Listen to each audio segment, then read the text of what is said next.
The House will come to order. The Pledge of Allegiance this morning will be led by Thomas Schmidt, Maximus Smith, Molly Morrow, and Deja Messes from the Boys and Girls Club of Colorado. Welcome.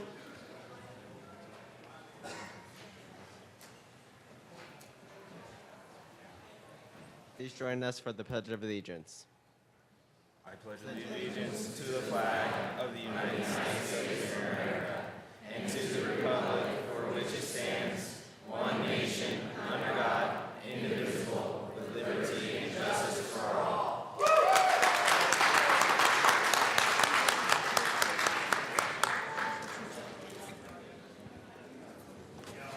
Representatives Arndt, We're going to do the roll call. Becker J, Becker K, Beckman, Benavides, Bridges, Can we get your picture over? Oh, no picture. Representative Bridges,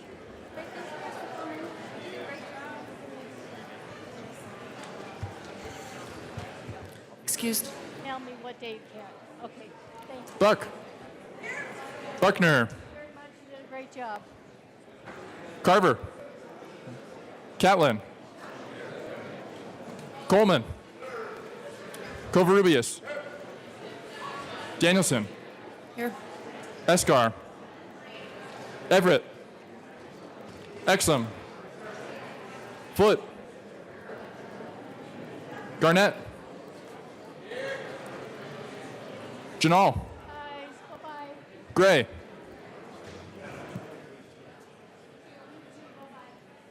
Gray,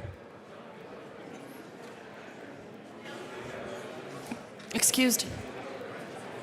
Hamner, Hanson, Herod, Putin, Humphrey, Jackson, Kennedy, Kraft Tharp, Landgraf, Lawrence, Lepsock, Lee, Leonard, Lewis, Liston, Montine, Lundeen, McKean, Representative Gray is present, McLaughlin, Melton, Michael St. Neville, Pabon, Pedersen, Rankin, Ransom, Ryer, excused, Roberts, Rosenthal, Sane, Salazar, Sandridge, Sias, Singer, Thurlow, Valdez, Van Winkle, Weissman, Representative Bridges is present, Willett, Willett,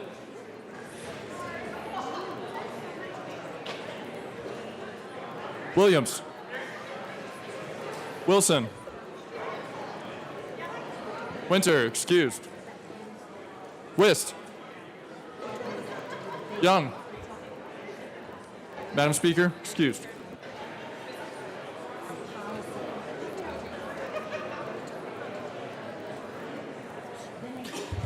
Representative Michelson Janae. Good morning, Madam Speaker Pro Tem. Thank Hey, you. folks, we're going to need to Madam Speaker, Hold I on. move that the reading of the Journal of just a Friday. second. Representative Michelson Janae, just hold on one second. Got it. Oh, Thank you, sir. With 62 present, a quorum is present. I was too early. Okay. I was so excited, Madam Speaker Pro Tem. I move that the reading of the Journal of Friday, January 26, 2018 be dispensed with and approved as corrected by the Chief Clerk. You've heard the motion that the journal be approved as corrected by the chief clerk. All those in favor say aye. All those opposed say no. Well, the ayes clearly have it. Motion passes. Announcements and introductions. Representative Michelson-Janae. Representative Jackson. Good morning. Members, we have some very special guests up. I think I saw them up north there. FLTI, also known as the Family Leadership Training Institute of Aurora, is here. And these are some incredible leaders who advocate for our state all the time. And yay, Aurora. Okay, so I know you all want to know what FLTI is, so we're going to tell you. The Family Leadership Training Institute is a nonpartisan class in which families develop, guess what? Leadership, civic literacy, and civic engagement skills. This house is your house. We welcome you to the Capitol. Go FLTI! Yay, Aurora.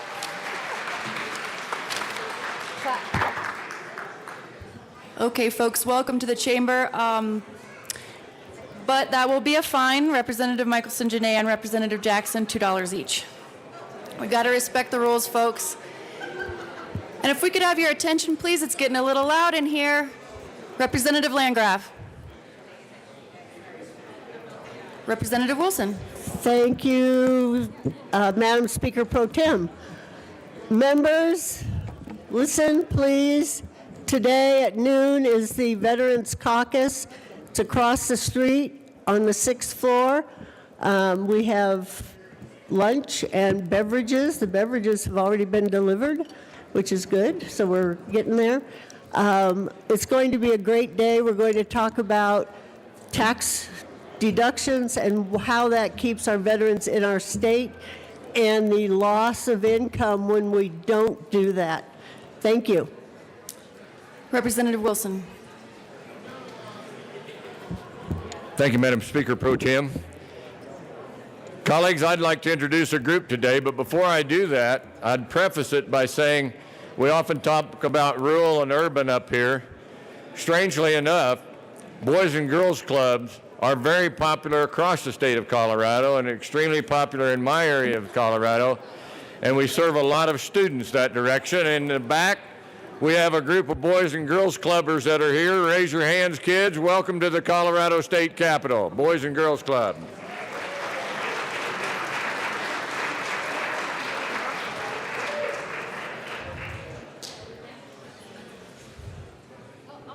Representative Arndt. Thank you, Madam Speaker Pro Tem. Today, House Ag, Livestock, and Natural Resources, please, we're going to move a committee room, y'all listening, to 112 right across the way. That started promptly at 1:30 because we have a bill with remote testimony. So we're going to set it up in 112. Be there so we can have an efficient committee meeting. Thank you. Representative Covarrubias. Representative Janal.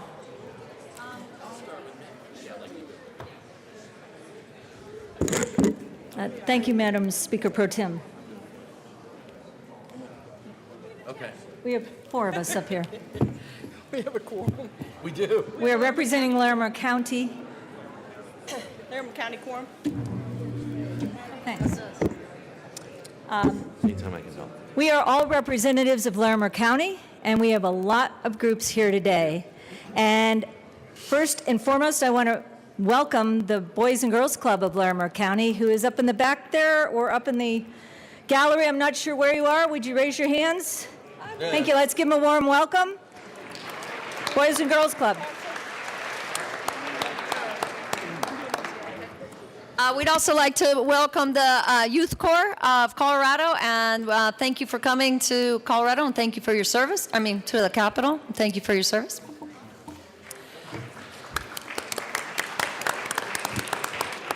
And a group that's very near and dear to my heart, since I sat on the board for probably 9 years, is Northern Colorado Legislative Alliance. It is the Greeley Chamber of Commerce, the Fort Collins Chamber of Commerce, and the Loveland Chamber of Commerce. Please welcome them in the House chambers. Thank you. And lastly but not leastly, we have Larimer County 4-H here today. So please welcome all our 4-H kids.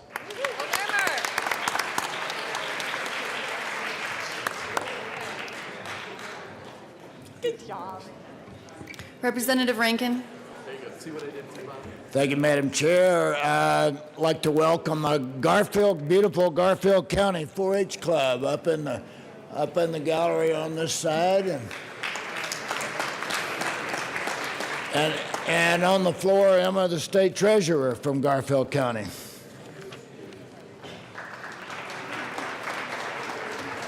Representative Harrod.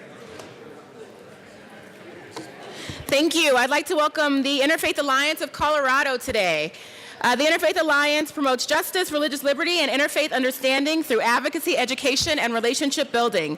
The Interfaith of Colorado envisions a pluralistic society in which people and communities of faith uphold and contribute to diversity, respect, justice, and opportunity for all.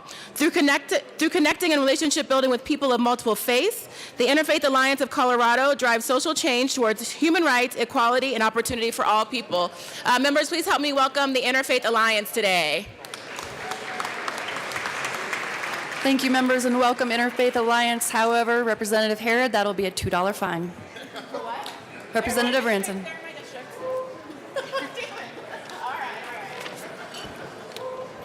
Thank you, Madam Speaker Pro Tem. We would like to invite you tonight. There is a reception put on by the Kemp Foundation. It will be at the University Club tonight from 5 to 7:30, and I hope to see you all there. Representative Coleman. Thank you, Madam Speaker Pro Tem. And this is a very important event to come to. If you don't know about the Kemp Foundation focuses on intervention and prevention of child abuse and neglect. Again, we'd love to have you come out and look forward to seeing you. Thank you. Representatives Esgar and Valdez. Thank you, Madam Speaker Pro Tem. We too have several guests from Southern Colorado today. First, we have one student from Pueblo's Boys and Girls Club who's here in the back. I can't say you by name, but thank you for making it all the way up here today. Representative Valdez. Thank you, Madam Speaker Pro Tem. And all the way from Southern Colorado, we have 4-H here with us up in the gallery and on the sides here. So thank you and welcome to the People's House. Representative Covarrubias. Thank you, Madam Speaker Pro Tem. It's an honor to serve with you. It's an honor to Colleagues, serve today with we you as have well. some members from Stargate School. We'd like to welcome them. But also, I have a very special guest here today, and I wanted to tell you a quick little story about it. I've got this picture from Disneyland when I was about 3 years old and my sister was 6, and she's got her arm around me looking after her little brother.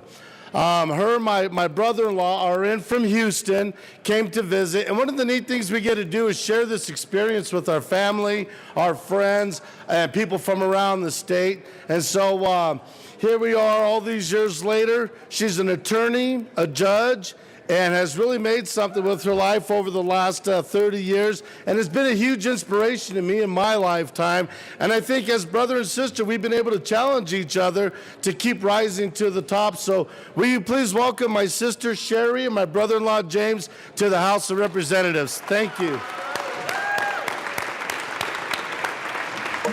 Thank you.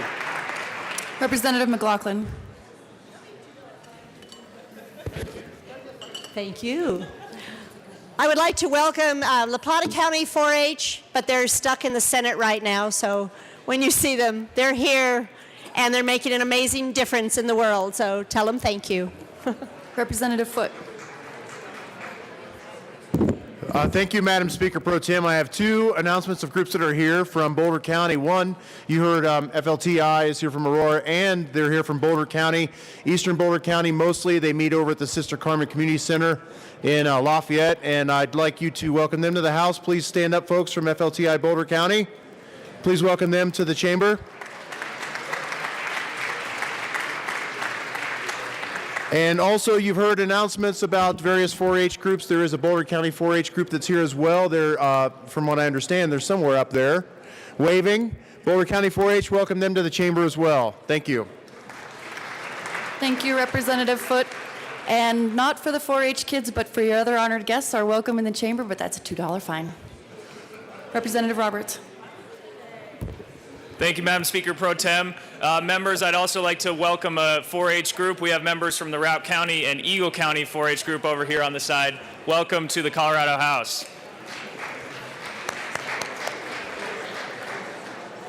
Representative Jackson. Thank you, Madam Speaker Pro Tem. Yes, we have 4-H in the House. And of course, we also have Arapahoe County. Welcome to the Arapahoe County 4-H. Representative Hamner. Thank you, Madam Speaker Pro Tem. And I need to call down the members of the Capitol Choir. Yes, we have a birthday on the floor today. Representative Buck is celebrating her birthday today. So members of the Capitol Choir, come on down here, please. Don't be shy. And remember, those of you who haven't joined the choir yet, we still are accepting applications. You don't even have to audition for this choir. And, Representative Buck, I want you to know your father called this morning because he was so afraid we were going to forget to sing you happy birthday. So former Representative Bill Webster did phone here this morning to make sure that we honored Representative Buck. Say, hi, Daddy. Okay, there we go. Okay, members, wow, we have a small choir this morning. Members of the Capitol Choir, are we ready? Get over here. Happy birthday to you. Happy birthday to you. Happy birthday, Representative Buck. Happy birthday to you.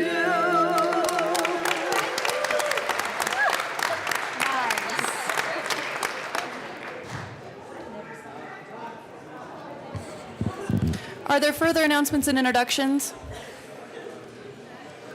Representative Garnett.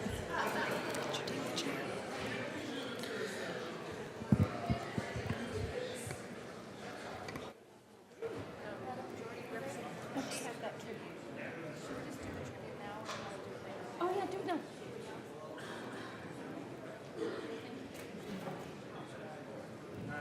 I'm going to make one announcement. Madam Majority Leader. Thank you, Madam Speaker Pro Tem. Just a reminder, everyone, please sign up for the workplace harassment training online if you haven't already. The first one took place this morning, and there are 3 more coming up, so thank you.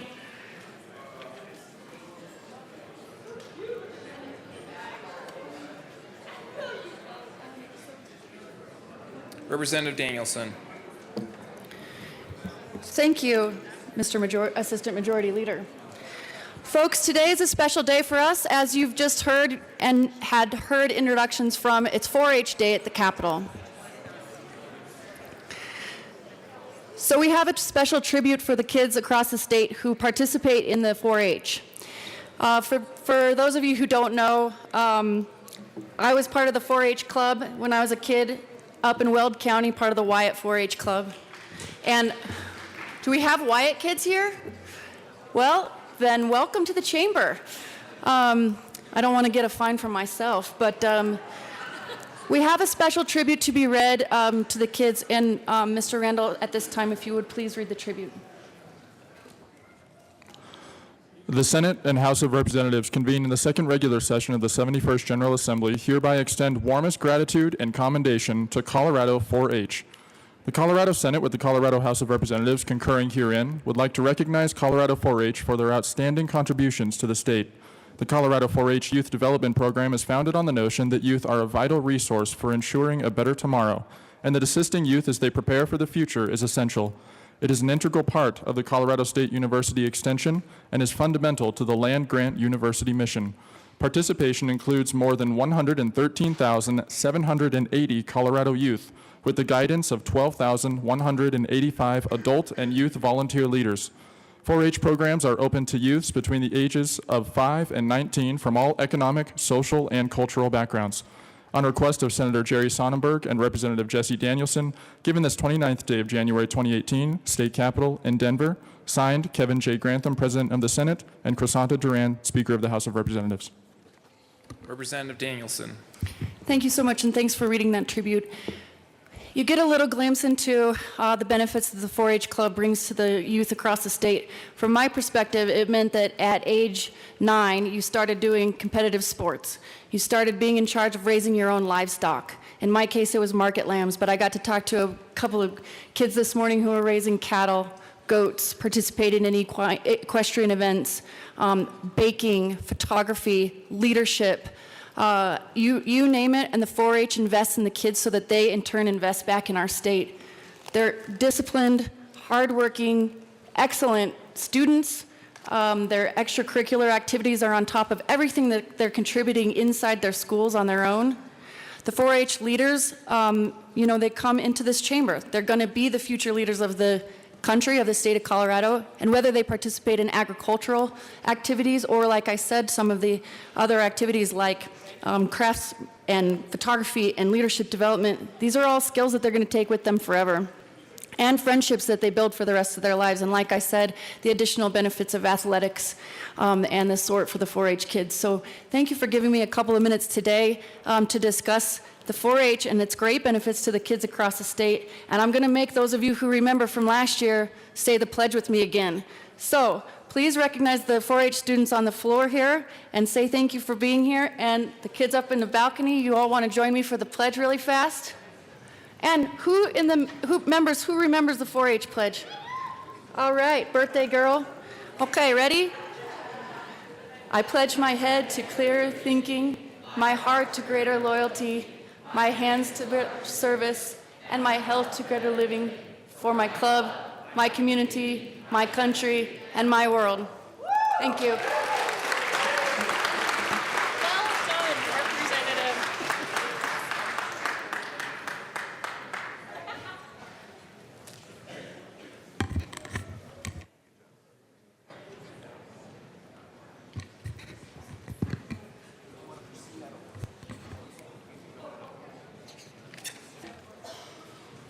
Madam Majority Leader.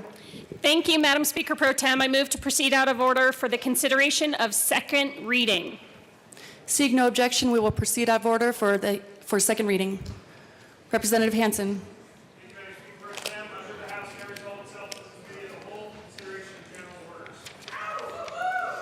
You have heard the motion.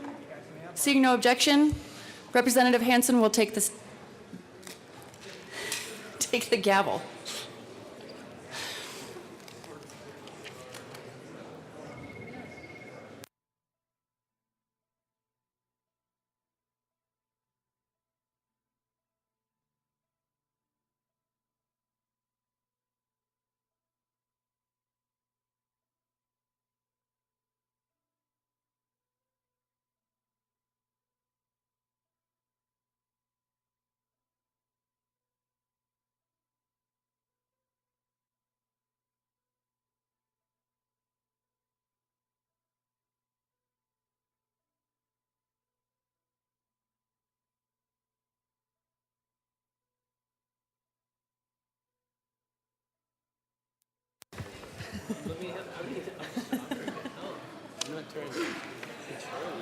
The committee will come to order.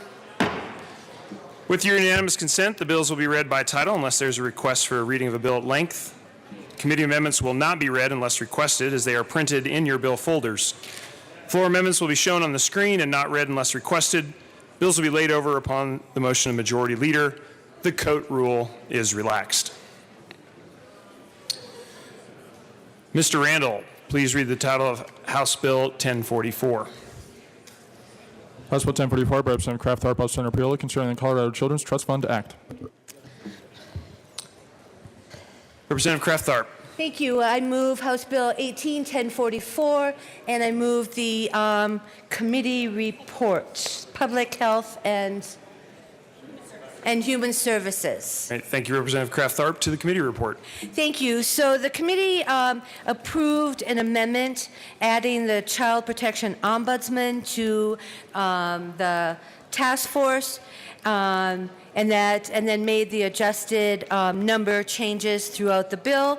And then they also included in the amendment that members shall serve without compensation but are entitled to reimbursement for actual and necessary expenses. So I ask for your support on the committee report. Is there any further discussion on the committee report? Seeing none, the question before us is the adoption of the Public Health Care and Human Services Committee report. All those in favor, please say aye. Aye. All those opposed, no. The ayes have it. Representative Kraft-Tharp to the bill. Thank you. I move L004 and ask that it be properly displayed.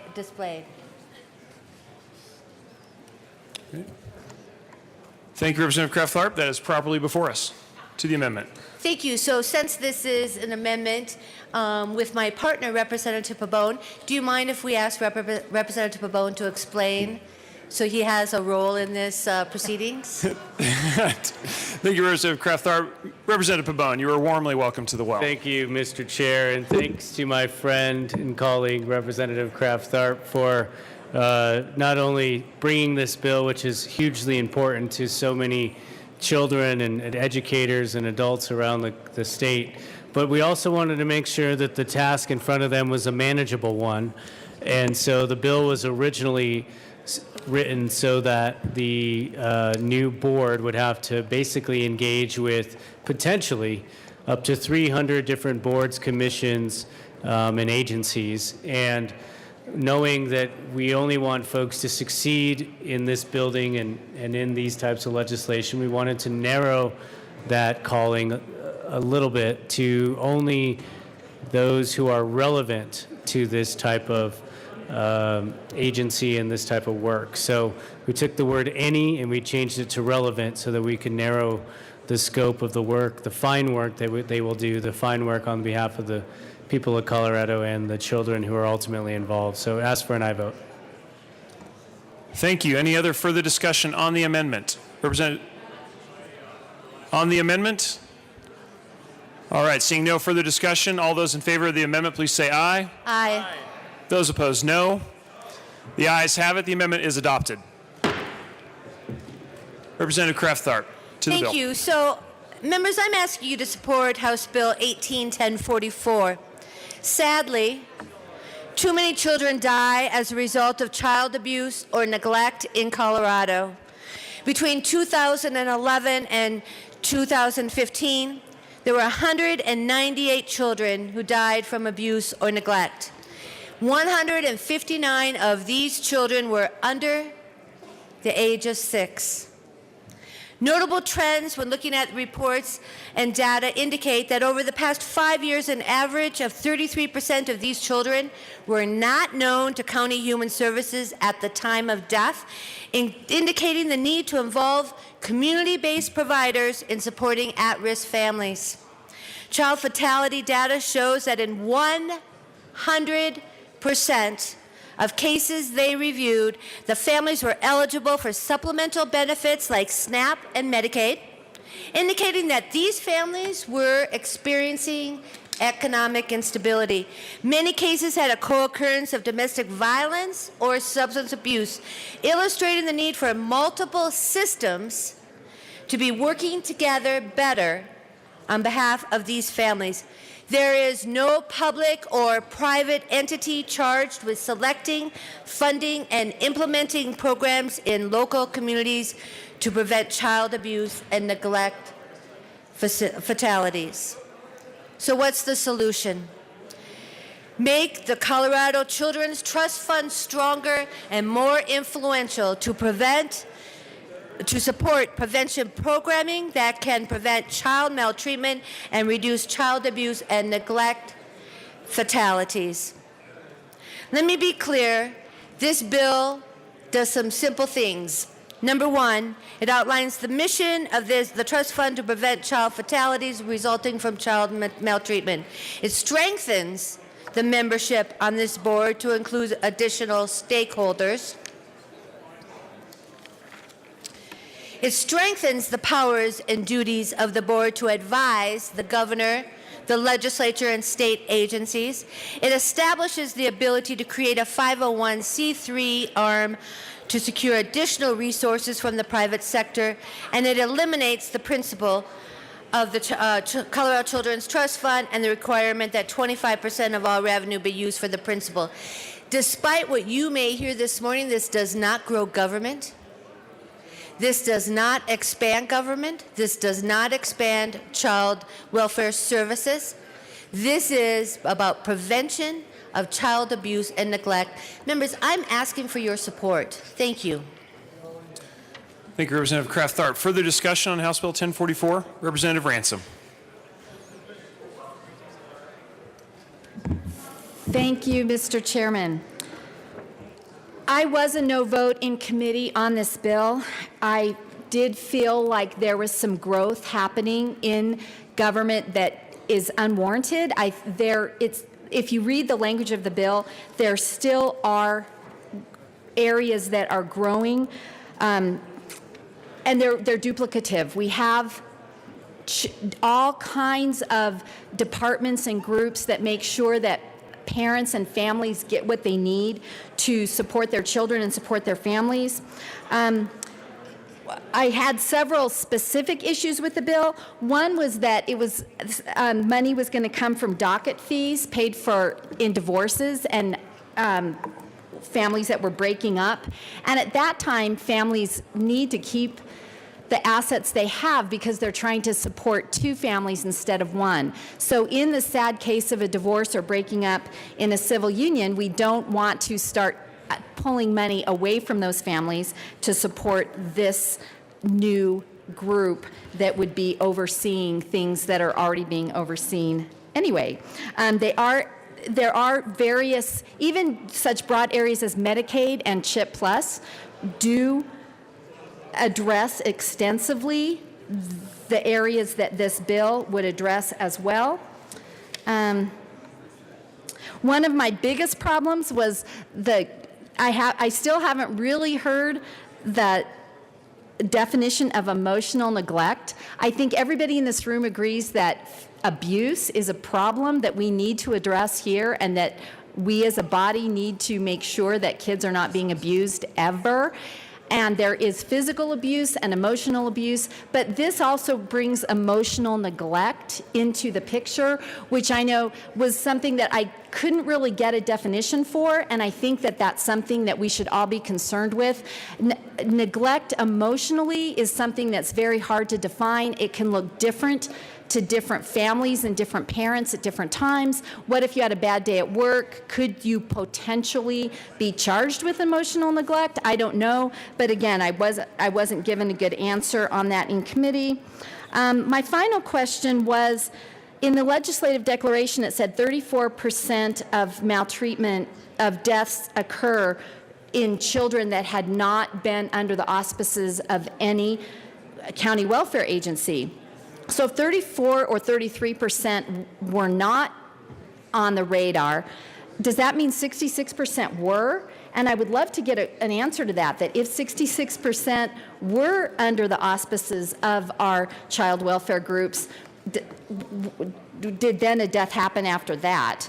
Because that would show that there's a real problem in the whole system anyway. So So I would urge a no vote on this bill, and I thank the sponsors. I thank everybody for bringing this to our attention. But again, I don't think this bill answers the question and the ideas that we need to be addressing right now. Thank you. Great. Thank you. Any further discussion on House Bill 1044? Representative Beckman. Thank you, Mr. Chair. I stand in opposition of House Bill 1044. This legislation, bill summary, and fiscal note reflect minor changes. But like all legislation, the devil's in the details. Words matter. We all want to protect children. I understand that. But it's important to understand what this bill does. This bill is bad governance. Sounds good to some, but it is not good. To understand what the bill does, it changes the board, the Child Trust Fund Board, from a citizens board giving input to the State Department to a standalone organization able to promote and receive tax-deductible donations and to be independent, like the Independence Institute or the Bell Policy Center, a foundation, a nonprofit. It's concerning. It's concerning when you look at the structure of the board. This legislation increases the board from 9 to 21, all appointed by the governor, 21 members all appointed by the governor. The additional members are unprecedented on a nonprofit that are required to be on a nonprofit, the Colorado Child Protection Ombudsman, and 5 state executive directors, Human Services, Education, Colorado Department of Public Health Care Policy and Finance, Education, and Public Health, and the Department of Labor are all required to sit on the board, either the director or someone that they appoint. And this is a nonprofit. Recently, the Colorado Independent Ethics Commission reviewed the Secretary of State sitting on a nonprofit board. The findings discuss at length the appearance of impropriety. We can't have 5 executive directors that control billions and billions of dollars of taxpayers' money and have statutory responsibility to do the very issues that are discussed in this bill, in this new organization, to sit on a nonprofit board and make decisions about funding. There is a conflict of interest in the structure of this bill. It's not appropriate. Fees going to the foundation. I am very unclear on how the current trust fund fees from courts, from divorce decrees, is going to be funneled into a nonprofit organization without going through the JBC appropriation formula. As I read on page 9, lines 9 through 12, it really does skirt the appropriations of the JBC. And I don't know how we take existing fees. This trust fund was created in 1989, and now just funnel it into a nonprofit. Data sharing. In the powers and duties of the board, this gives broad data sharing authority to freely share data. I know that this body has had a lot of concerns about the data sharing between public health and the Department of Regulatory Affairs when it comes to the drug monitoring program. Well, we now have 5 executive directors in a nonprofit. They're going to go out and try to raise foundation money. We are not creating a 21-member board for the existing funding stream of $345,000. That is not what this is about. There's a story here that is I can't quite figure it out, but we're not going to have the governor appoint 21 members for $345,000. This isn't really focused, I don't think, on helping kids. I think there's something else in the foundation, creating a foundation, that I'm just nervous about. I think that this is an abuse of fiduciary responsibility for us as a legislature to allow all of these state resources pouring into a nonprofit. Thank you. I would ask that you don't support the bill. Any further discussion? Representative Lebsack.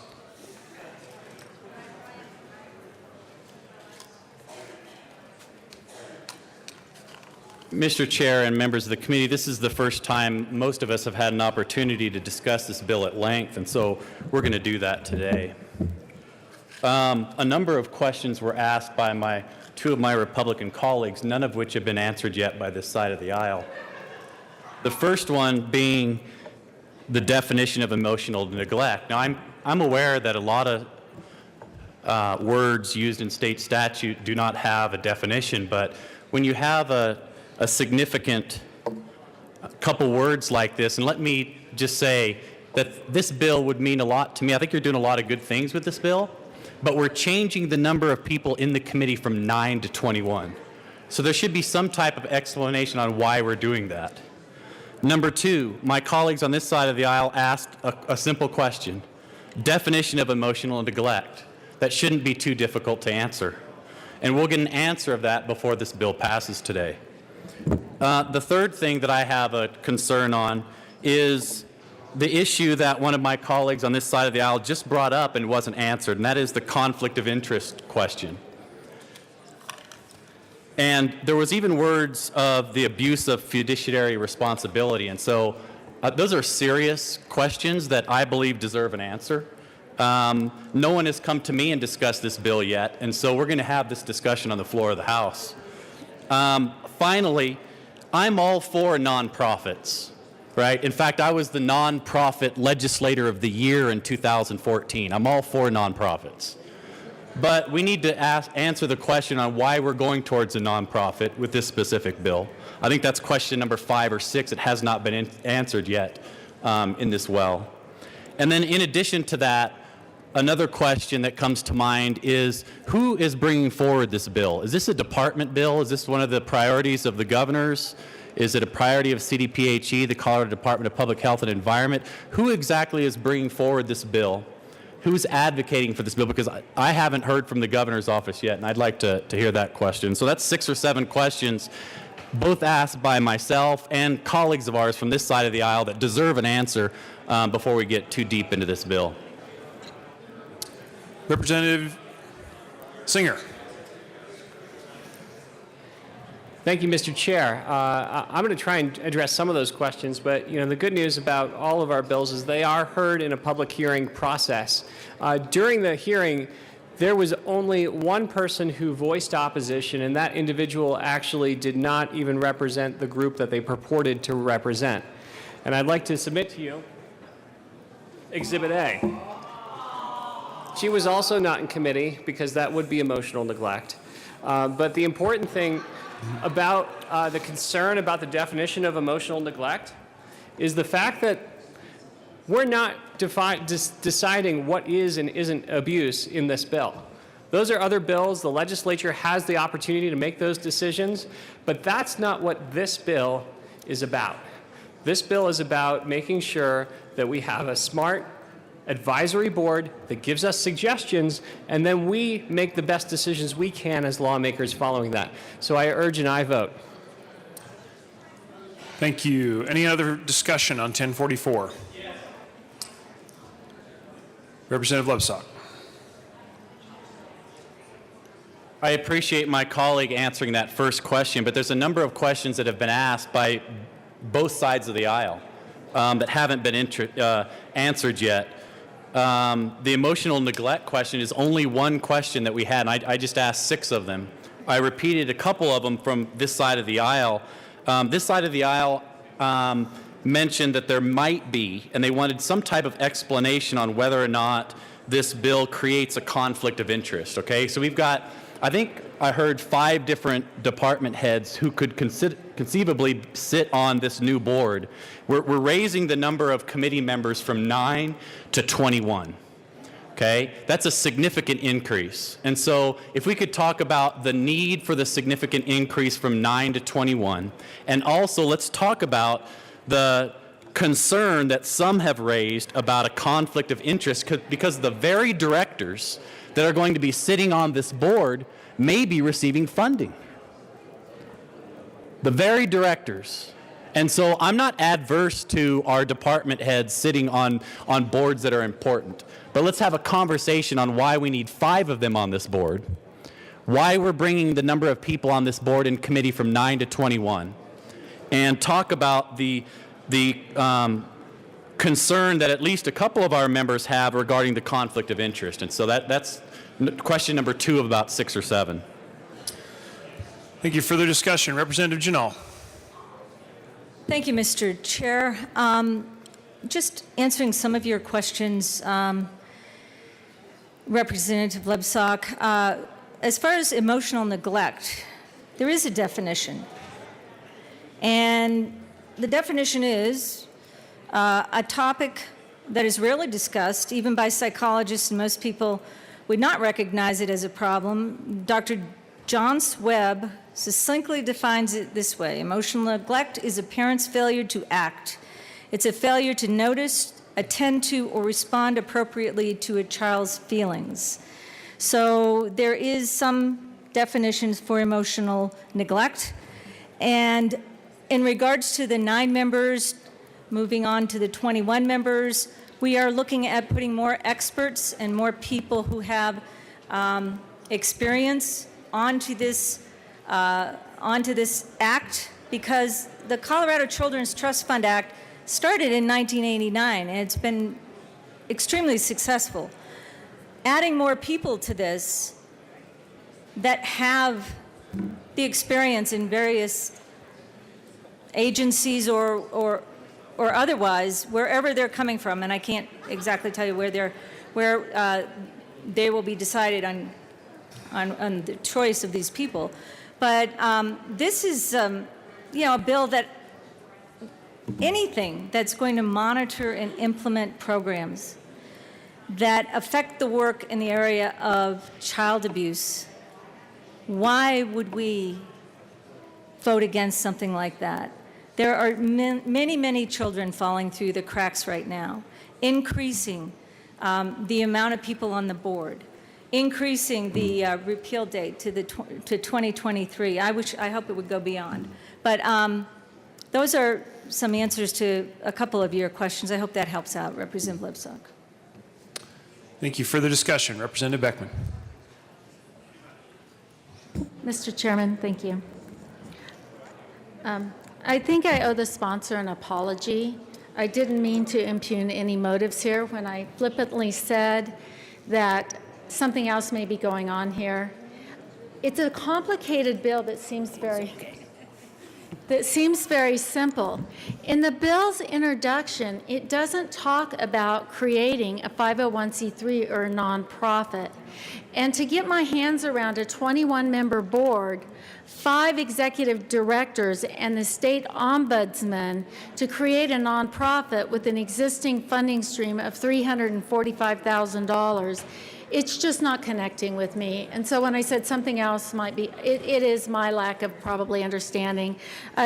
So I respect the sponsor and for the intent of this bill, but the language is not good. The bill is not good, well structured, and I do believe it is creating some huge fiduciary conflicts of interest that we will have problems with in the future. I would ask for a no vote. Thank you. Further discussion on 1044. Representative Lipscomb. Yeah, there's a number of questions that I respectfully asked, and members on this side of the aisle respectfully asked, and we haven't got an answer to those questions yet. And so we're not going to pass this bill until we have those answers, because it's absolutely imperative. So I have a 15-year-old son. I also, by proxy, my ex-wife has a grandson, right? And so I'm a grandfather by proxy as well. And so I care deeply about issues having to do with child neglect and also issues having to do specifically with this Trust Fund Act that I'm a big supporter of. It's absolutely imperative that we support our children, that we advocate for a Trust Fund Act that makes sure that our children are safe. I'm all for that, and I'm with you 100% that we need to support that. But that's not what this bill is saying. What this bill is saying is it's taking a Colorado Children's Trust Fund Act and it's expanding, so it's taking a trust fund act that's been hugely successful, protecting children. And we need that. But my question is, and this question hasn't been asked yet or answered yet, is this a bill coming from the governor's office or the departments, or is this a department head bill, or is it Colorado Department of Public Health and Environment who are advocating for this? Because I haven't been talked to at all by the departments. And a significant bill like this, I believe each one of our members should at least have had a conversation with at least one of these department heads to answer the question about whether or not there is some kind of conflict of interest. We're literally increasing a board from 9 to 21 people. Now think about that for a second. How many effective boards do you know that have over 20 people on it? Is that not a legitimate question? And so I'd like to talk about boards that we've increased by double digits over, at least during the time we have been here, over the past 5 or 6 years. Let's talk about boards that we've had a double-digit increase on the number of members. And these board members, one of their roles is specifically to consult with the department heads and the governor, right? Giving recommendations directly to the governor's office. And so that's another question that hasn't been answered yet. I think there's 7 or 8 questions that haven't been answered yet. We might have to get to the point where I'm reading the bill to see if we can find those answers. And I'm willing to do that. And so we'll do that next if we don't get the answers to these questions. Further discussion. Representative Lebsack.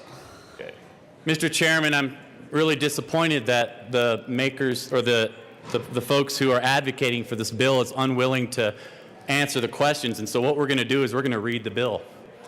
And we're going to find those answers in those questions. Because let me tell you about all the questions that this side of the aisle asks respectfully. One question is, let's discuss conflicts of interests. And if there's no conflicts of interest, then that's fine. Let's move on to the next bill on second reading. But we're not going to move on until we find the answers to these questions. That's disrespectful.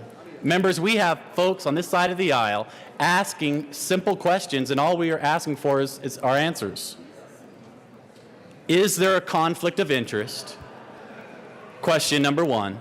When you have a number of department heads advocating for an increase in the number of committee members sitting on this commission from 9 to 21, the very people who are going to be receiving funding, the very departments who are going to be conceivably receiving additional funding in these areas, the executive directors of those departments are sitting on this commission. Now, that may be okay. That may make sense. But until we have the discussion on whether or not it makes sense, how can I or any person in this body vote yes for a bill that increases the number of committee members? And that's in the summary on page 1 of the bill. The current membership of the Colorado Children's Trust Fund Board, which is a very important board, by the way, a board that I support. The current membership of the Colorado Children's Trust Fund Board is increased from 9 members to 21 members. We haven't even discussed that yet in this well, much less the question on whether or not there's a conflict of interest having a number of executive directors sitting on a board that we're increasing the membership from 9 to 21. And so I don't see anybody wanting to answer those questions, so we're going to dive into the bill itself.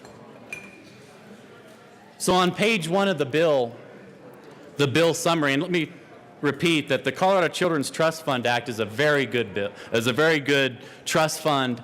I appreciate the board and the work that they do, advocating for children, making sure that the children of Colorado are safe. Just an excellent trust fund act and board that I respect deeply, again, as a grandfather and a father. But we're going to have to dive into this bill and find out where those answers of those questions are, because we haven't heard an answer yet from this side of the aisle. So on page 1 of the bill, it speaks of the title being Concerning the Colorado Children's Trust Fund Act. The summary goes on to say, the bill amends current statutory language in the Colorado Children's Trust Fund Act to place a greater priority on preventing child maltreatment facilities and continuing to prevent child maltreatment. Absolutely imperative. This includes reducing the occurrence of prenatal drug exposure and drug endangerment. Drug endangerment, and I do remember a bill several years ago that had to do with drug endangerment child, and I think folks remember who've been around a while, there was a bill that was introduced with the guise of drug endangered child, and there were a number of us who said, if that bill comes over to the House, we're gonna make sure the bill does not pass, because it has nothing to do with making sure that children stay safe. And guess what? The bill didn't even make it over to the House because they decided to kill it over in the Senate, because they knew that we would not stand for a bill that violates people's civil liberties. Now, I'm not insinuating this bill is that at all. In fact, as I read just the first paragraph of the first summary and the second paragraph of the bill summary, It looks as if one piece of the bill is increasing the membership from 9 to 21, but so we'll get to that right now. This includes reducing the occurrence of prenatal drug exposure and drug endangerment, and reducing the occurrence of other adverse child experiences.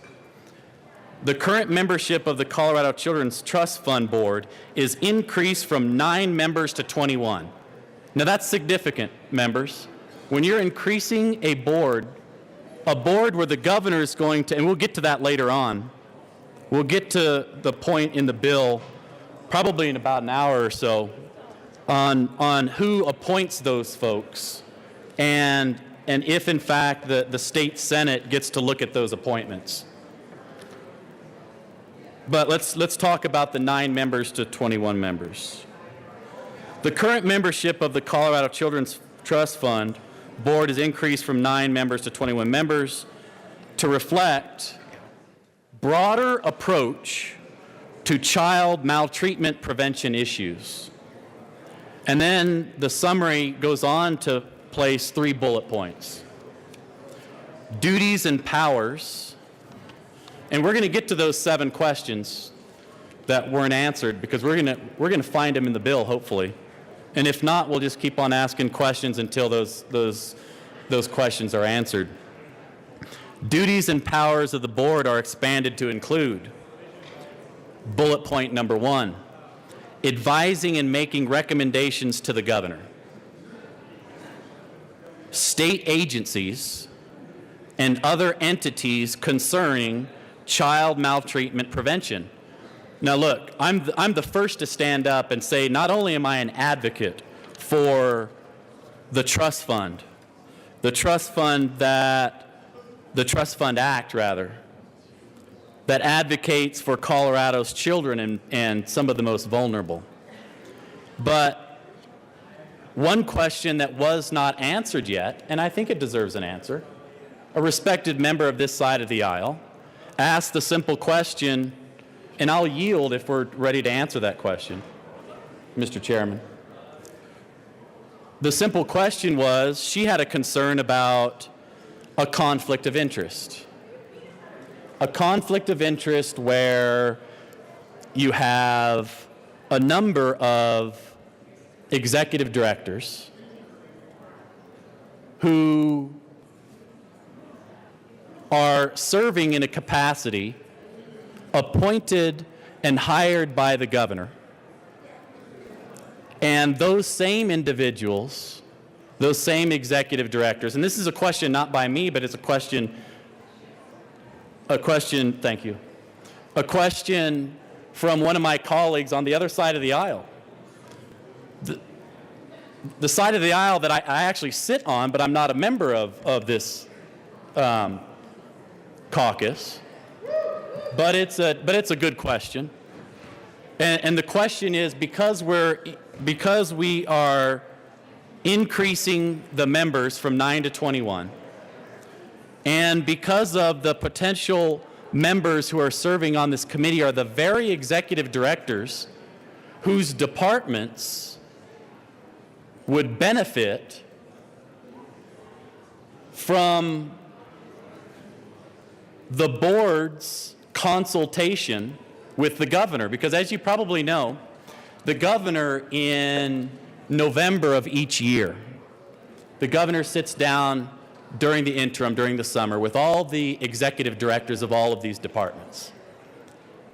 And the governor's staff, his budget person, the directors of all these departments sit down and determine the funding for each one of these very important, crucial departments. So the question becomes, and it might be, the answer could be yes. The answer to this question may be, Representative from this side of the aisle, it's okay that we have executive directors, 5 of them in this case, unless I'm reading the bill wrong. 5 of them. It may be okay that 5 executive directors from 5 different departments sit on this very important board that consults with the governor and gives the governor advice. And also, as you see in this first bullet point, we're only to the first bullet point in the summary. We haven't even got to the bill yet. So the first bullet point in the summary speaks to advising and making recommendations to the governor. That's exactly what this board does. But not only that, it even serves maybe even a greater purpose. It's advising and making recommendations to the governor and state agencies. Right? So we've got executive directors who we're going to be, we're not going to be appointing them. The governor is going to be appointing these executive directors. And then I think that they may have to go through a confirmation process. I'm not sure, we haven't got to that part of the bill yet, but we're going to get there this afternoon probably. Because frankly, we've only just scratched the surface on how important it is to discuss this bill. We're not even to the bill language yet. We are on the first bullet point of the summary. Folks, this is really important. So we're going to discuss it. We're going to discuss it at length. Because our children deserve it. If our children do not deserve us discussing and debating this bill, boy, ladies and gentlemen, you cannot ask for something more important. And so I'm going to try to finish the first bullet point of this bill. Of the summary. We haven't got to the bill yet.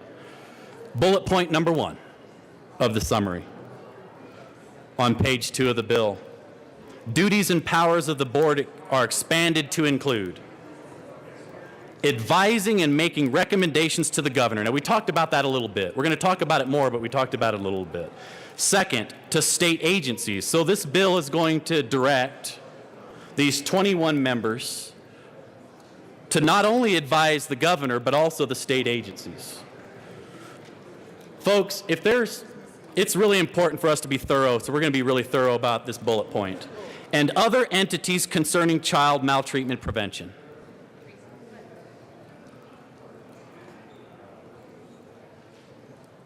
Bullet point number 2, developing strategies and monitoring efforts to decrease incidents of child maltreatment. Now, I think all of us can get behind that. I think all of us will be able to get behind at least the first portion of bullet point number 2.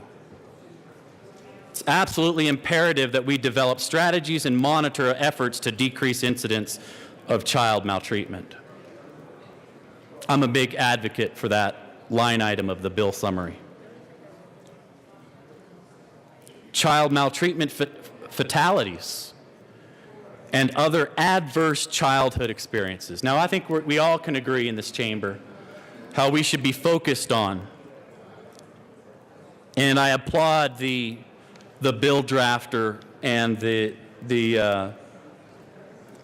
prime sponsors of this bill, making sure that we talk about and make sure that the direction, in part by this new 21-member board, is going to specifically speak to adverse childhood experiences.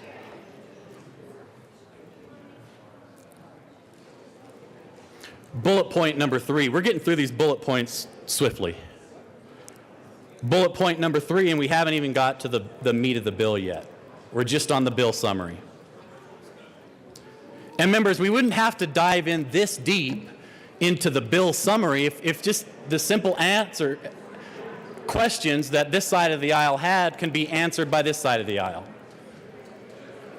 Since we're only on bullet point number 2, in between point number 2 and bullet point number 3 on the bill summary, not even the bill, on the bill summary, let me interject that there was a number of questions, and thank you for the Snickers, by the way. There were a number of questions that were asked. And I keep going back to this because it's an important question from a respected member of this body. A member who sits on one of the health committees, if not both of them, on this side of the aisle. And her question was, and if I can remind the sponsors,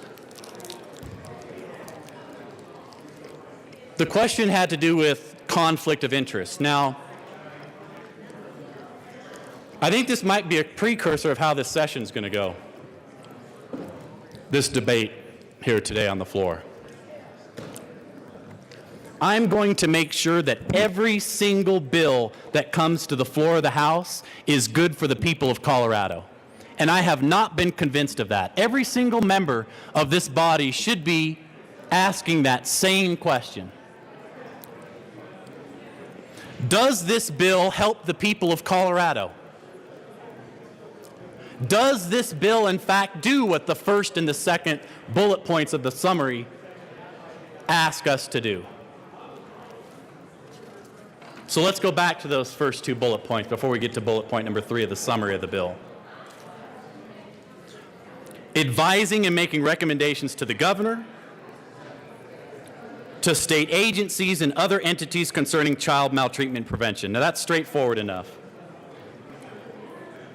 But the question becomes, is a board of 21 people more efficient and more effective than a board of 9 people? So currently,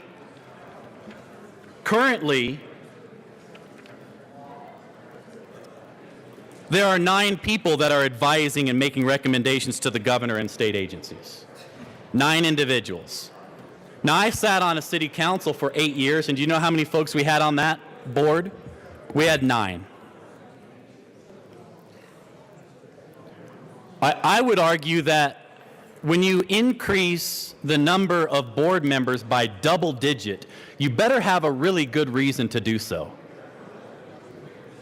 By double digits. We're not doubling the size of this board. Members, we're not doubling it. We're more than doubling the size of this board. And so I am absolutely thrilled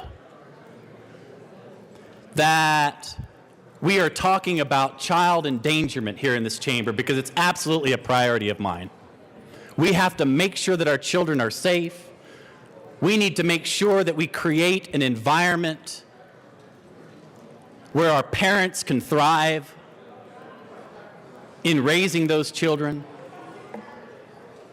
And we need to make sure that, and this is very serious, members, this is absolutely serious, and that we have a board that is going to be consulting. In fact, it says it in the very first bullet point. Let's go back to that first bullet point of the bill summary, and we haven't even got to the meat of the bill yet. We're going to have one really good discussion today. I can guarantee you that. Advising and making recommendations to the governor, state agencies, and other entities concerning child maltreatment and prevention. Members, I couldn't think of a better goal. Not off the top of my head, anyway.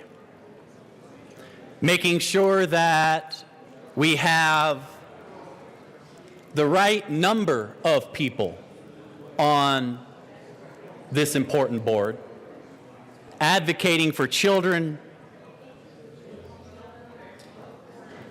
making sure that the policies that are brought forward to the governor are good policies, making sure that we are protecting children in this state, absolutely imperative.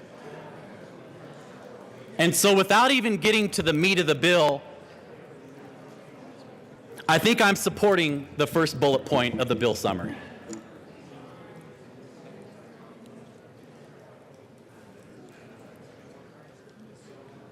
But that brings us to bullet point number 2. And folks, we haven't even got to bullet point number 3 of the bill summary, much less the meat of the bill.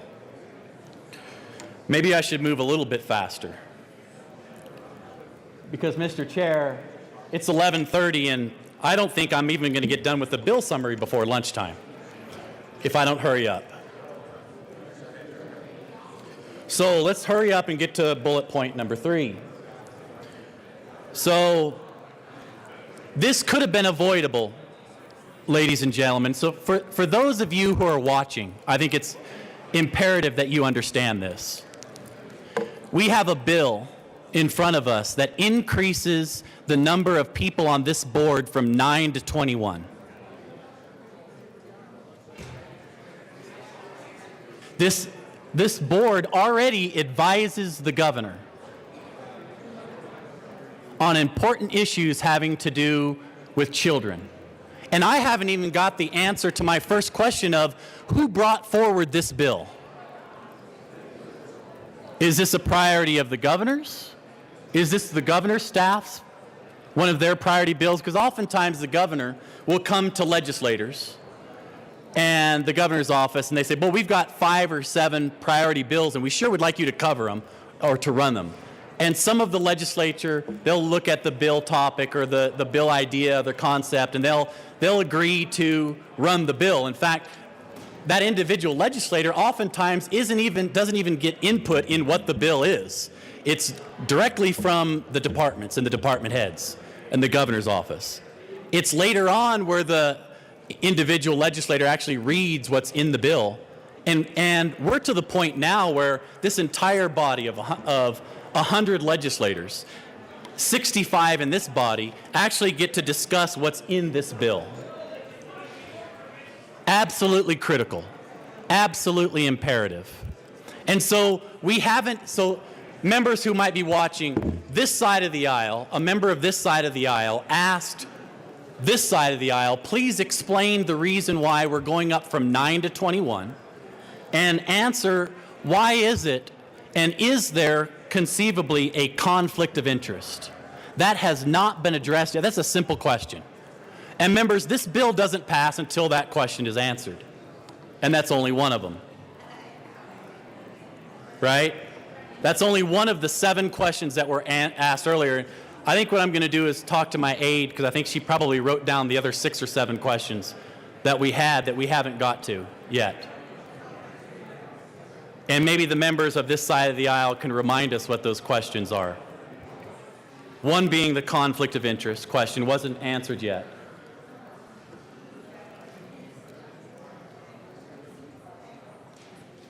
Now, I'm not inferring that there could be an abuse of fiduciary responsibility, but that was mentioned also in this well. A member of this, not myself, but a different member asked whether or not it would be abuse. I don't know the answer to that. I suspect it would not be, but that was one of the questions. He has to yield. Members, if we can't even answer, this is kind of new to me because I've never been in the minority before, but I'm getting the hang of it. Minority of 1, I guess, now, not caucusing with this side of the aisle. But yeah, I'm ready to discuss this in detail. Representative Lebsack, may I remind you not to be questioning the motives of our fellow members here with your discussion of the bill. Please back to the bill. Absolutely. And I wouldn't even impugn my own motives, Mr. Chairman. Let's get to bullet point number 3. Monitoring and implementing as appropriate the ongoing development and implementation of programs and factors that affect work in the area of childhood maltreatment. The bill expands the acceptable uses for grants from the Colorado Children's Trust Fund to include programs working to reduce the incidence of child maltreatment fatalities. That's an important goal. Child maltreatment and other adverse childhood experiences. And then the last paragraph speaks to the repeal date, and we'll talk about that at length after I'm done with this paragraph. Members, like I said before, I couldn't think of a more appropriate topic for us to be discussing at the Capitol today. And I want to thank the prime sponsor for bringing it. But speaking directly to the people of Colorado again, we have not even heard the answers to the questions that this side of the aisle has already asked.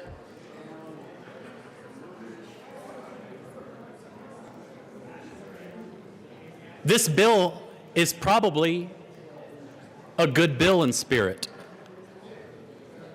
But frankly, with or without this bill, we're still going to have the Colorado Children's Trust Fund Act.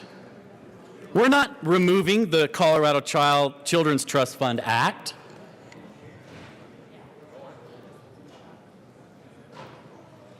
This bill doesn't do that. This bill doesn't create the Colorado Children's Trust Fund Act. The act has already been created. We already have a board that is doing very good work with 9 members on it, advising the governor, advising the department heads and the agencies. It doesn't say, one omission that I see is that it doesn't add the legislature as a body that this 21-member board advises. Now, the legislature is an equal branch of government, but I don't see anywhere in here, maybe I'm missing it, maybe I need to get to the bill itself, because we're not even to the bill itself. We're just still in the bill summary. We haven't even got to the last paragraph yet. Members, this is a very important topic, but I'm not convinced because the folks who've brought this bill for the departments, I'm assuming it's a department bill. Can we make that assumption since we haven't been told yet? Who asked the members to run this bill? I think that's a legitimate question. If it's a department's bill, one of the 5 departments' executive directors or directors that serve on this new, it's not new actually. It's a board that's been around a long time doing good work. But we're adding members from 9 to 21. And I'm glad children are coming in now because this can be a teachable moment for folks. We're talking about a bill with child endangerment, right? And so it's absolutely critical. The Colorado Children's Trust Fund Act was created to do a number of things. And children are a priority of mine, and they've been a priority of this legislature for some time. And so we're glad that we have the Colorado Children's Trust Fund Act. But what this bill does is specifically increases the number of members Mr. Chair, we have an answer to this question. from 9 to 21. And we haven't. Representative Lebsack, would you allow the sponsor to come forward with the answer to your question? Yeah, there were 6 or 7 questions, but yes, Mr. Chairman, I'm willing to yield. Thank you, Representative Lebsack. Representative Kraft-Tharp. Thank you. Representative Melton, your motion is? That motion for division is in order. We will now take a vote on the bill.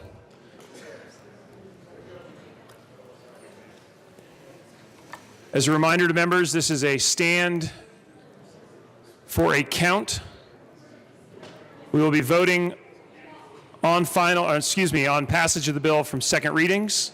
Again, passage of House Bill 1044 on division. I would ask all those in favor of the bill to please stand.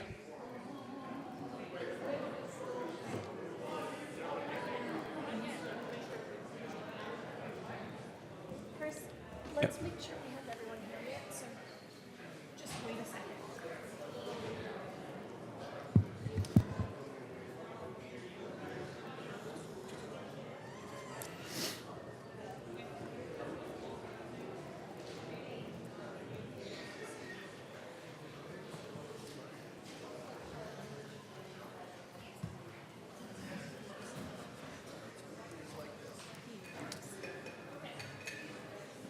Once again, we're voting on passage of House Bill 1044 on second reading. A division has been called. That motion is in order. All those in favor of the bill, please stand.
Thank you, members. All those opposed to the bill, please stand.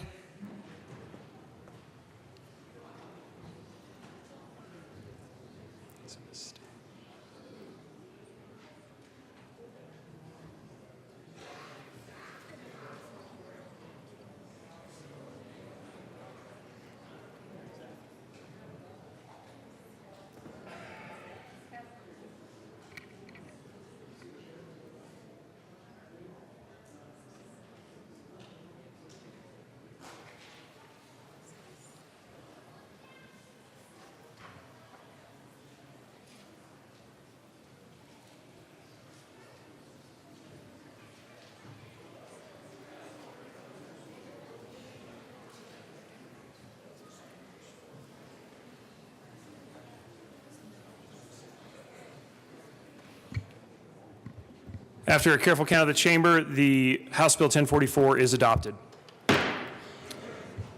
Mr. Randall, if you'll please read the title of House Bill 1068. House Bill 1068 by Representatives Janal and Landgraf, House Senators Crowder and Quorum, concerning elimination of registered in the title of a naturopathic doctor. Thank you, Representative Janal. And Representative Landgraf. And Representative Landgraf. Thank you, Mr. Chair. I move House Bill 1068. There are no committee reports. Thank you. To the bill.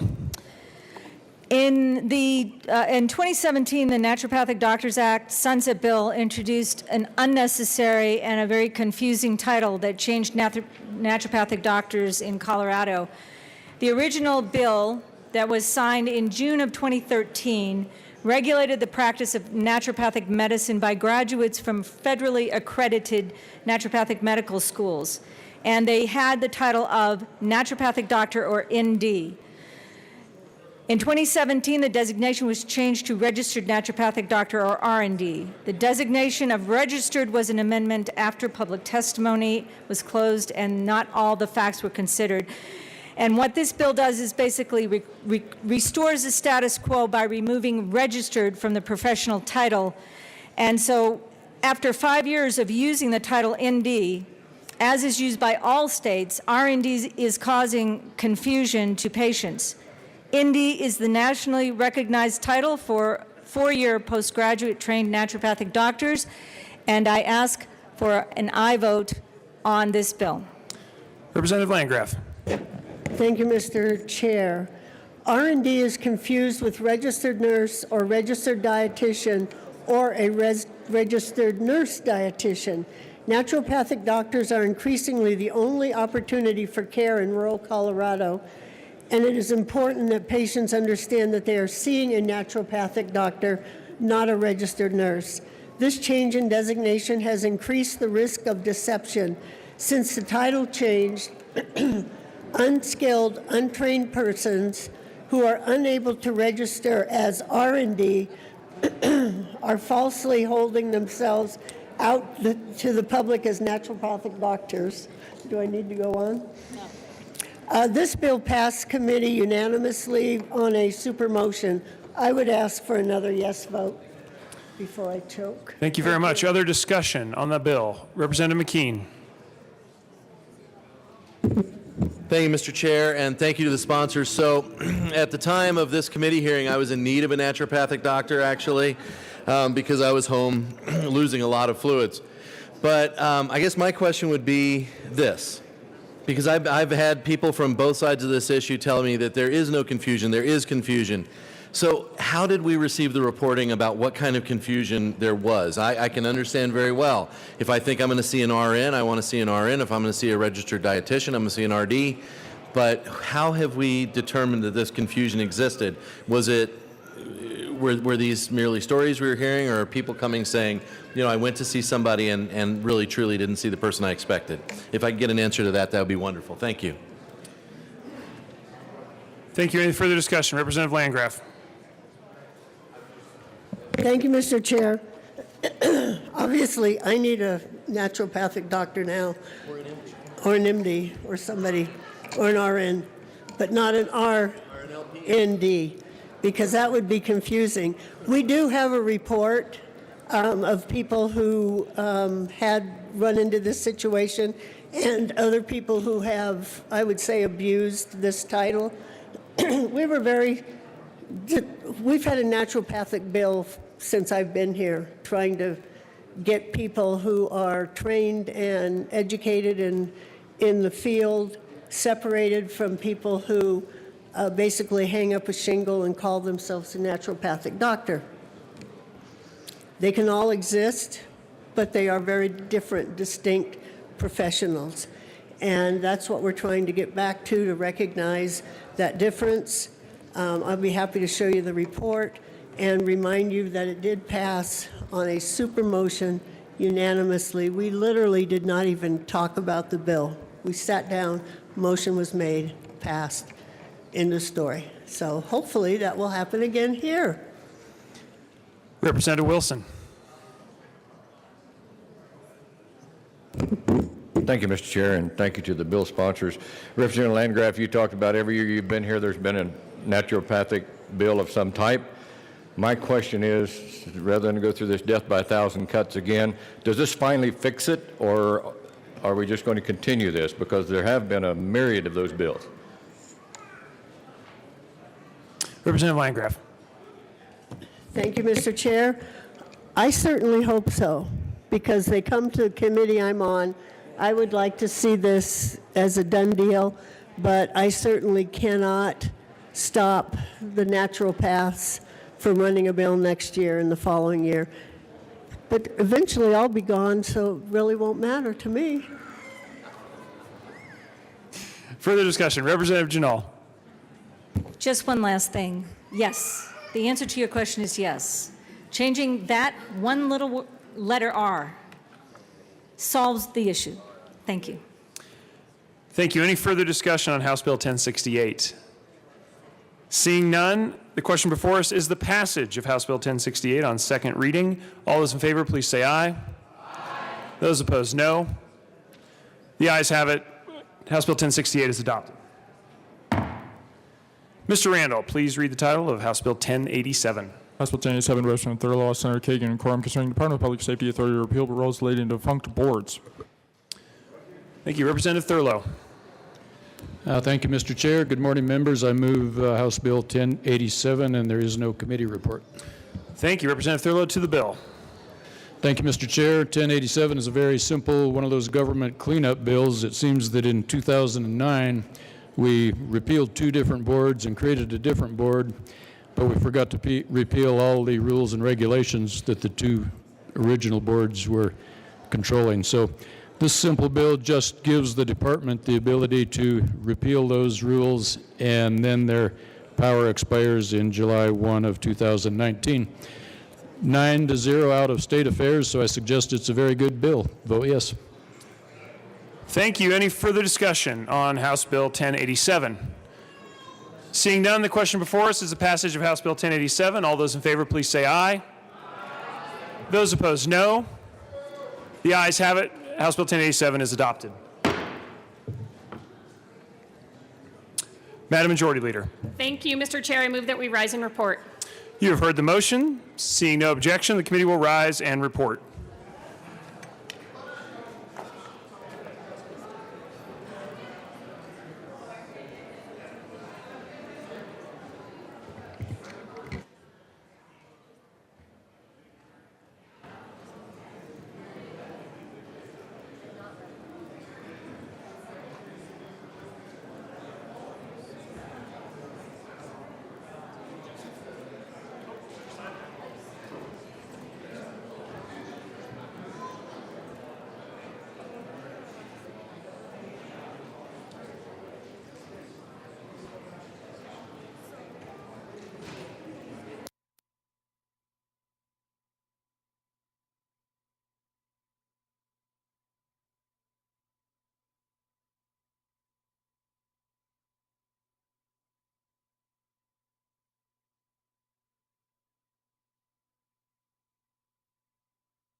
The House will come back to order.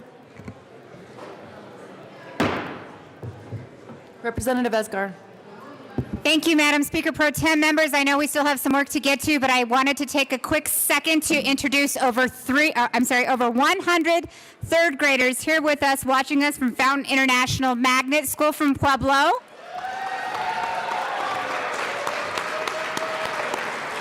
And I'd be remiss if I didn't introduce Carlo Pace specifically, who is the son of former Minority Leader, current Pueblo County Commissioner Sal Pace, who's also up in the gallery as well. So thank you so much for joining us and welcome. Thank you, Madam Speaker Pro Tem. Representative Esgar, while we're so happy to have Mr. Pace in the room today, that'll be a $2 fine.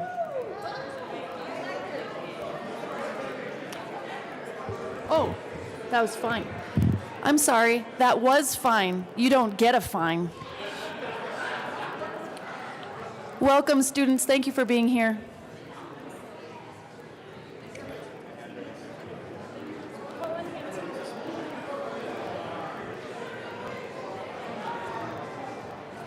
Representative Hansen.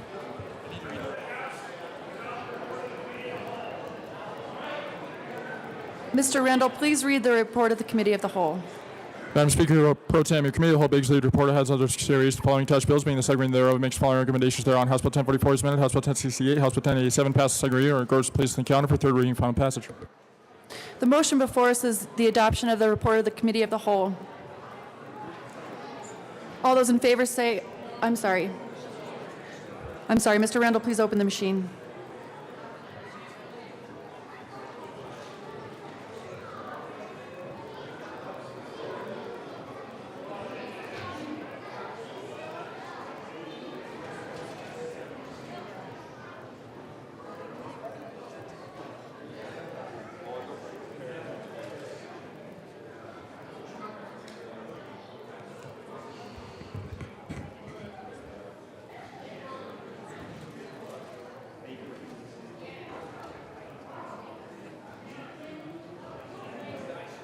Representative Sandridge, Representative Sias, Representative Thurlow, Representative Pavone, Representative Lawrence, Representative Covarrubias, Representative Beckman, Representative Pavone,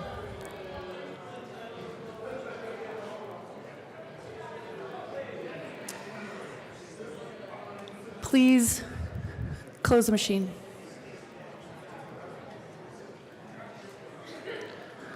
With 59 ayes, 3 noes, and 3 excused, the report of the Committee of the Whole is adopted. Announcements and introductions. Oh, I'm sorry. Folks, we've got a resolution this morning. Mr. Randall. Senate joint resolution. It's on the calendar.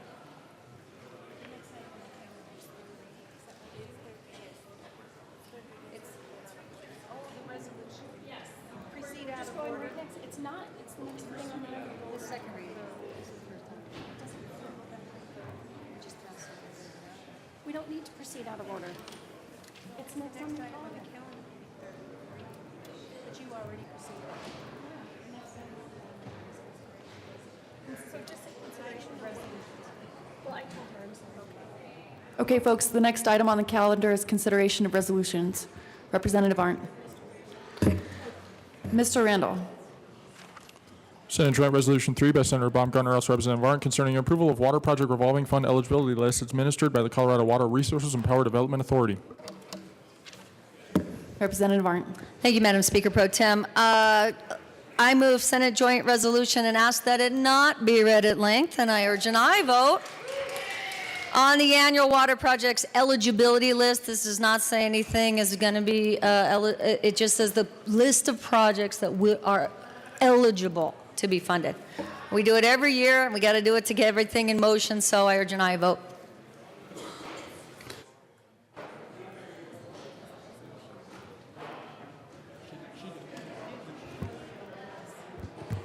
Representative Gray. Thank you, Madam Speaker Pro Tem. Guys, take out this resolution and read it. I did this last year, I'll do it again this year. look to see the projects that are going on in your districts. A lot of them are in rural and underserved areas, and this is one of the ways that the state helps provide financing for very expensive water and wastewater infrastructure that communities can't afford anyway. So just take it open, peruse it, see the good things that are happening in your district. It's not that long, and it just takes a couple minutes, and Representative McKean is the best.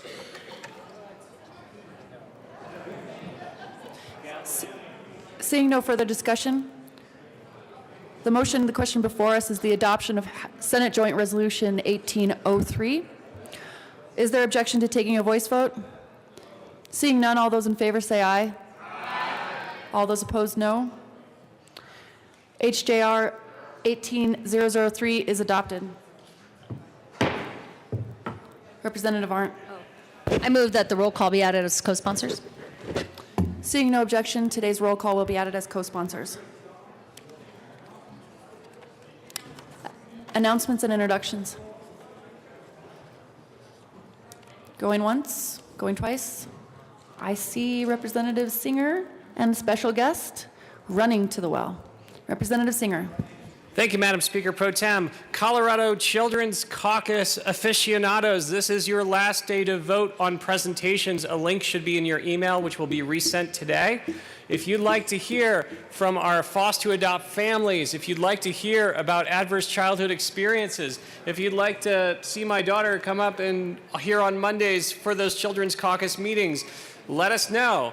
This is up to you. What you want to hear is what we want to talk about. We will bring you the experts. Today is your last day to participate. We look forward to hearing from you so we can bring you the best information possible. Representative Wilson. Thank you, Madam Speaker Pro Tem. Folks, you've got your announcement for the Tuesday morning Bible study. We had a great turnout last week from both sides of the aisle. Let's see if we can exceed the number from last week. Tomorrow morning, excellent breakfast, excellent fellowship. Thank you. Representative Gray. Thank you, Madam Speaker Pro Tem. I'm just going to say I will not be here on Wednesday. I have a professional responsibility that I have to take care of, and I have cleared this with leadership. Further announcements and introductions. Representative Pabon. Thank you, Madam Speaker Pro Tem. And Finance Committee, normally I don't announce bills in the well because I believe that you are perfectly capable of reading a calendar. But we are going to take one bill out of order, and this is for you, Madam Speaker Pro Tem, too. House Bill 1049 is a quick bill, so we're going to take that up first. That's by Representative Thurlow, and then we'll do the rest of the calendar in the order in which it is printed on your calendar. So 1049 will be first, and then we'll proceed with the rest of the calendar. Representative Lee. Thank you, Madam Speaker Pro Tem. For Judiciary Committee members, just a reminder, we have a committee at 7:30 tomorrow morning. For all the wide-awake Judiciary Committee members, we have a presentation, so just a reminder. Thanks. Representative Pedersen. Thank you, Madam Speaker Pro Tem.